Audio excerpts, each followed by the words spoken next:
නැකිටපන් පුතා උඹ දිනනකම් උඹේ කතාව එකෙක්වත් සත පහකට ගණන් ගන්නෑ.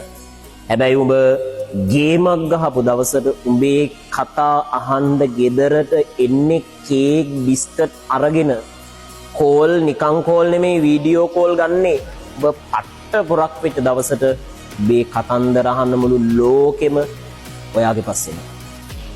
උඹ දිනපු දවසට ලස්සන කතාවක් හදාගනින්. හැබැයි කතා හදන්න මහන්සි වෙන්න කලින් මේ කාලේ ගොඩ යන්න මහන්සි වියක්.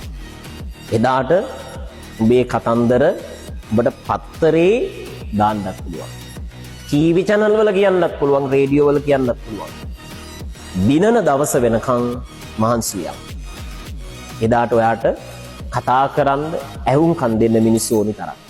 හැබැයි උඹ අසාර්ථක වෙලා මෙලෝ හසරක් නැතුව ඉන්න තාක්කල් උඹේ කතන්දර අහන්න මිනිස්සු වෙන්නේ බලාපොරොත්තු වෙන්නත් එපා. දිනපු මිනිස්සුගේ කතන්දර විතරයි මේ ලෝකෙ මිනිස්සු අහන්න කැමති. අසාර්ථක වෙච්ච වැඩක් නොකරන උන්ගේ කතන්දර අහන්න මිනිස්සු කැමති නෑ පුතා.